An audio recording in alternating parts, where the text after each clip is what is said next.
നമസ്കാരം, മലയാളി വാർത്തയിലേക്ക് സ്വാഗതം. ഇപ്പോൾ കർണാടക DGP ആയിട്ടുള്ള കെ രാമചന്ദ്ര റാവുവിൻ്റെ ഓഫീസ് മുറിയിലുള്ള ചില അശ്ലീല ദൃശ്യങ്ങളാണ് ഇപ്പോൾ സംസ്ഥാനത്തെ ആകെ പിടിച്ചുകുലുക്കിയിരിക്കുന്നത്. ആഭ്യന്തര വകുപ്പിന് മുഴുവൻ നാണക്കേടുണ്ടാക്കുന്ന ദൃശ്യങ്ങളാണ് ഇപ്പോൾ DGPയുടെ ഓഫീസിൽ നിന്നും പുറത്തു വന്നിരിക്കുന്നത്. കർണാടക DGP ആയിട്ടുള്ള കെ രാമചന്ദ്ര റാവു ഒടുവിൽ നാണം കെട്ട് പുറത്തേക്ക്. അശ്ലീല ദൃശ്യങ്ങൾ പുറത്തു വന്നതിന് പിന്നാലെ സിവിൽ റൈറ്റ്സ് എൻഫോഴ്സ്മെന്റിന്റെ ചുമതല വഹിക്കുന്ന DGP കെ രാമചന്ദ്ര റാവുവിനെ സസ്പെൻഡ് ചെയ്തിരിക്കുകയാണ് സർക്കാർ. വിഷയം കർണാടക സർക്കാരിനാകെ നാണക്കേടായതോടെയാണ് നടപടിയെടുത്തത്. ഓഫീസിലെത്തിയ സഹപ്രവർത്തകയെ ചുംബിക്കുന്നതിന്റെയും കെട്ടിപ്പിടിക്കുന്നതിന്റെയും ഒന്നിലധികം ഒളിക്യാമറ ദൃശ്യങ്ങൾ കഴിഞ്ഞ ദിവസം സമൂഹ മാധ്യമങ്ങളിലൂടെ പുറത്തു വന്നിരുന്നു. സംഭവം വിവാദമായതോടെ അന്വേഷണം പ്രഖ്യാപിച്ച സിദ്ധരാമയ്യ സർക്കാർ രാമചന്ദ്ര റാവുവിനെ സർവീസിൽ നിന്നും സസ്പെൻഡ് ചെയ്യുകയായിരുന്നു. വിരമിക്കാൻ 4 മാസം മാത്രം ബാക്കി നിൽക്കെയാണ് കെ രാമചന്ദ്ര റാവുവിനെതിരെ ഇത്തരത്തിലൊരു നടപടി എടുത്തിരിക്കുന്നത്. അതും ഈ ദൃശ്യങ്ങൾ ഇപ്പോൾ പുറത്തു വന്നതിന്റെ പശ്ചാത്തലത്തിൽ. അതേസമയം 8 വർഷം മുമ്പത്തെ വീഡിയോയാണ് ഇപ്പോൾ പുറത്തു വന്നതെന്നാണ് സൂചന. ഓഫീസ് സമയത്ത് ക്യാബിനിലെത്തിയ സഹപ്രവർത്തകയെ DGP ചുംബിക്കുന്നതാണ് ദൃശ്യങ്ങളിൽ കാണാൻ സാധിക്കുന്നത്. ഓഫീസിനുള്ളിൽ നിന്ന് തന്നെ ചിത്രീകരിച്ച ദൃശ്യമാണ് എന്നുള്ളത് വ്യക്തം. ഓഫീസിലെത്തിയ സഹപ്രവർത്തകയെ ചുംബിക്കുന്നതിന്റെയും കെട്ടിപ്പിടിക്കുന്നതിന്റെയും ഒന്നിലധികം ഒളിക്യാമറ ദൃശ്യങ്ങളാണ് കഴിഞ്ഞ ദിവസം സമൂഹ മാധ്യമങ്ങളിലൂടെ പുറത്തു വന്നിരുന്നത്. സംഭവം വിവാദമായതോടെ അന്വേഷണം പ്രഖ്യാപിച്ച സിദ്ധരാമയ്യ സർക്കാർ പിന്നീട് രാമചന്ദ്ര റാവുവിനെ സർവീസിൽ നിന്നും സസ്പെൻഡ് ചെയ്യുകയായിരുന്നു. വീഡിയോ പുറത്തു വന്നതിന് പിന്നാലെ DGP രാമചന്ദ്ര റാവു ആഭ്യന്തരമന്ത്രി G പരമേശ്വരയുടെ വീട്ടിലെത്തിയെങ്കിലും DGPയെ കാണാൻ മന്ത്രി തയ്യാറായില്ല. അതേസമയം 8 വർഷം മുമ്പത്തെ വീഡിയോയാണ് ഇപ്പോൾ പുറത്തു വന്നതെന്നുള്ള ഈ ഒരു വാദം എത്രത്തോളം നിലനിൽക്കും എന്നുള്ളത് അറിയില്ല. ഓഫീസ് സമയത്താണ് ഇത്തരത്തിലുള്ള അശ്ലീല പ്രവർത്തനങ്ങൾ അതും DGP റാങ്കിലുള്ള ഒരാളുടെ DGP ഓഫീസിൽ തന്നെ നടന്നിരിക്കുന്നത്. അതിന്റെ ദൃശ്യങ്ങളാണ് ഇപ്പോൾ വലിയ വിമർശനങ്ങൾക്ക് ഇടയാക്കിയിരിക്കുന്നത്. ഇനി ഇത് ആരാണ് ചിത്രീകരിച്ചത്, മനഃപൂർവ്വം ചിത്രീകരിച്ചതാണോ എന്നുള്ളതിനെ കുറിച്ചൊന്നും തന്നെ കൂടുതൽ വ്യക്തതയില്ല.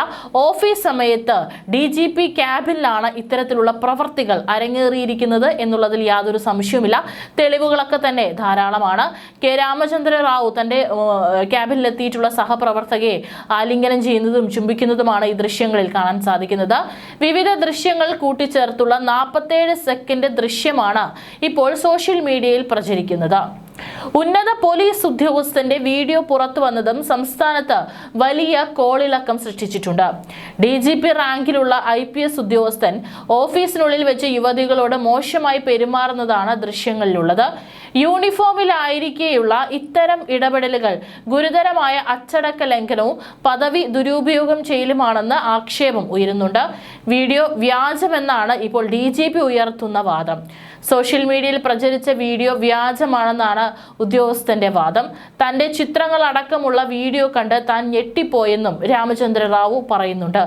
തെറ്റായ ദൃശ്യങ്ങൾ പ്രചരിപ്പിച്ചവർക്കെതിരെ പരാതി നൽകുമെന്നും രാമചന്ദ്ര റാവു പറഞ്ഞു. വീഡിയോ സ്വന്തം ഓഫീസിൽ വെച്ച് ചിത്രീകരിച്ചതാണോ എന്ന മാധ്യമങ്ങളുടെ ചോദ്യത്തിന് 8 വർഷം മുമ്പ് താൻ ബെലാഗാവിയിൽ ജോലി ചെയ്തിരുന്നുവെന്ന് മാത്രമായിരുന്നു മറുപടി. വീഡിയോയുമായി ഉദ്യോഗസ്ഥന് എന്തെങ്കിലും ബന്ധമുണ്ടോ എന്നതും വ്യക്തമായില്ല. അതേസമയം നിലവിൽ യുവതികളുടെ ഭാഗത്തു നിന്നും രാമചന്ദ്ര റാവുവിനെതിരെ പീഡന പരാതികളൊന്നും ലഭിച്ചിട്ടില്ല. 1993 ബാച്ച് IPS ഉദ്യോഗസ്ഥനായ രാമചന്ദ്ര റാവുവിന്റെ വളർത്തുമകൾ രന്യ റാവുവിനെ 2025 സ്വർണ്ണക്കടത്ത് കേസിൽ റവന്യൂ ഇന്റലിജൻസ് അറസ്റ്റ് ചെയ്തിരുന്നു. വിമാനത്താവളത്തിലെ പരിശോധന മറികടക്കാൻ സഹായിച്ചെന്ന് കണ്ടെത്തിയതിനെ തുടർന്നും കഴിഞ്ഞ വർഷം സർക്കാർ രാമചന്ദ്ര റാവുവിനോട് നിർബന്ധിത അവധിയെടുക്കാനും നിർദ്ദേശിച്ചിരുന്നു. അവധി പൂർത്തിയാക്കി അടുത്തിടെയാണ് രാമചന്ദ്ര റാവു സർവീസിൽ തിരിച്ചെത്തിയത്. ഇതിന് പിന്നാലെയാണ് ഇപ്പോൾ വിവാദത്തിൽ കുടുങ്ങി അദ്ദേഹം വീണ്ടും പുറത്തായത്. സ്വർണ്ണക്കടത്ത് കേസിൽപ്പെട്ട നടി രന്യ റാവുവിന് ഡയറക്ടറേറ്റ് ഓഫ് റവന്യൂ ഇന്റലിജൻസ് 102 കോടി രൂപയാണ് പിഴ ചുമത്തിയത്. ഈ കേസിൽ ഉൾപ്പെട്ട ഹോട്ടൽ വ്യവസായി തരുൺ കൊണ്ടരാജു, ജ്വല്ലറി ഉടമകളായ സഹിൽ സക്കറിയ, ഭരത് കുമാർ ജെയിൻ എന്നിവർക്കും യഥാക്രമം 63 കോടി, 56 കോടി രൂപ എന്നിങ്ങനെ പിഴ ചുമത്തിയിട്ടുണ്ട്. ചൊവ്വാഴ്ച ബംഗളൂരു സെൻട്രൽ ജയിലിൽ വെച്ച് DRI ഉദ്യോഗസ്ഥർ ഇവർ 3 പേർക്കും 250 പേജുള്ള നോട്ടീസും 2500 പേജുള്ള അനുബന്ധ രേഖകളും കൈമാറി. മാറി. കഴിഞ്ഞ വർഷം മാർച്ച് 3-നാണ് ബംഗളൂരു കെപ്പഗൌഡ അന്താരാഷ്ട്ര വിമാനത്താവളത്തിൽ വെച്ച് രന്യ റാവു 14.8 കിലോ സ്വർണവുമായി പിടിയിലായത്. ദുബായിൽ നിന്ന് ബംഗളൂരിലേക്ക് കടത്താൻ ശ്രമിച്ച സ്വർണമാണ് പിടിച്ചെടുത്തത്. DRI അന്വേഷണത്തിൽ ഒരു വർഷത്തിനിടെ രന്യ റാവു 30 തവണ ദുബായ് സന്ദർശിച്ചതായും ഓരോ കിലോ സ്വർണത്തിനും 1 ലക്ഷം രൂപ വീതം കമ്മീഷൻ ലഭിച്ചിരുന്നതായും കണ്ടെത്തി. 12.56 കോടി രൂപ വിലമതിക്കുന്ന സ്വർണ ബിസ്ക്കറ്റുകളുമായാണ് രന്യ റാവു പിടിയിലായത്. പോലീസ് അകമ്പടിയോടെ സുരക്ഷാ പരിശോധന മറികടക്കാൻ ശ്രമിക്കുന്നതിനിടെയാണ് നടി പിടിയിലായത്. ഇതേ തുടർന്ന് രന്യ വീട്ടിൽ നടത്തിയ റെയ്ഡിൽ 2 കോടിയിലധികം രൂപയുടെ കറൻസിയും 2.67 കോടി രൂപയുടെ സ്വർണ്ണാഭരണങ്ങളും പിടിച്ചെടുത്തിരുന്നു. ഈ കേസിൽ ആകെ 17 കോടിയിലധികം രൂപയുടെ വസ്തുക്കളാണ് കണ്ടെടുത്തത്. ഓരോ ദുബായ് യാത്രയിലും കിലോയ്ക്ക് 1 ലക്ഷം രൂപ എന്ന കണക്കിൽ 12 മുതൽ 13 ലക്ഷം രൂപയാണ് കമ്മീഷനായി രന്യ നേടിയിരുന്നത്. ഈ കേസിലും DGP രാമചന്ദ്ര റാവുവിന്റെ പങ്കിലും സംശയം ഉയർന്നിരുന്നു. വിശദമായ അന്വേഷണത്തിന് ശേഷം അച്ചടക്ക നടപടി സ്വീകരിക്കുമെന്ന് മുഖ്യമന്ത്രി സിദ്ധരാമയ്യ പറഞ്ഞു. ഞങ്ങൾ നടപടിയെടുക്കും, ആരും നിയമത്തിന് അതീതരല്ല, ഉദ്യോഗസ്ഥൻ എത്ര മുതിർന്ന ആളായാലും എന്നാണ് മുഖ്യമന്ത്രി പറഞ്ഞത്. ഇക്കാര്യം നേരത്തെ തന്നെ തനിക്ക് അറിയാമായിരുന്നുവെന്നും അന്വേഷണത്തിന് നിർദ്ദേശം നൽകിയിരുന്നുവെന്നും കൂട്ടിച്ചേർത്തു. സോഷ്യൽ മീഡിയയിൽ വൈറലായ വീഡിയോകൾ രാഷ്ട്രീയ രോഷത്തിനും സംസ്ഥാന കേന്ദ്ര അധികാരികൾക്ക് നിരവധി പരാതികൾക്കും കാരണമായതിനെ തുടർന്നാണ് സസ്പെൻഷൻ നടപടി. വീഡിയോകളുടെ ഉറവിടവും ആധികാരികതയും സ്ഥിരീകരിച്ചിട്ടില്ല. അന്വേഷണത്തിന്റെ ഭാഗമായി അവ പരിശോധിക്കുമെന്നും സംസ്ഥാന സർക്കാർ അറിയിച്ചു.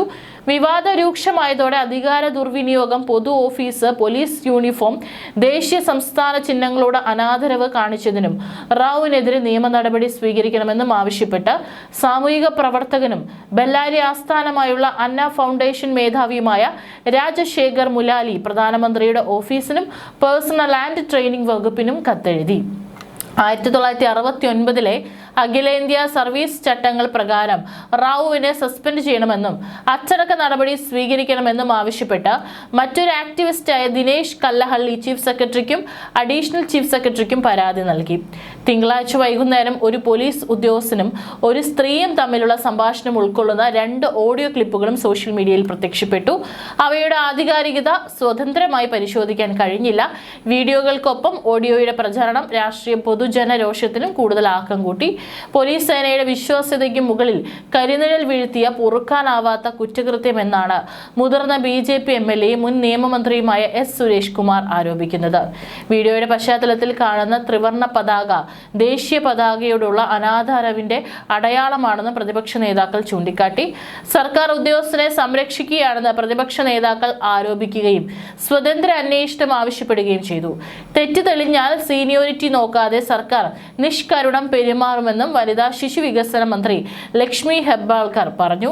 കന്നഡ നടൻ ഹർഷവർധിനി രന്യ എന്ന രന്യ റാവുവിന്റെ രണ്ടാനച്ഛൻ കൂടിയായ റാവു തന്റെ കരിയറിന്റെ തുടക്കത്തിൽ തന്നെ വിമർശനങ്ങൾ നേരിട്ടിട്ടുണ്ട്. വേഗത്തിലുള്ളതും കർശനവുമായ നടപടിയെടുക്കണമെന്ന് വാദിക്കാൻ പ്രതിപക്ഷ നേതാക്കൾ മുൻ വിവാദങ്ങൾ ഉദ്ധരിച്ചു.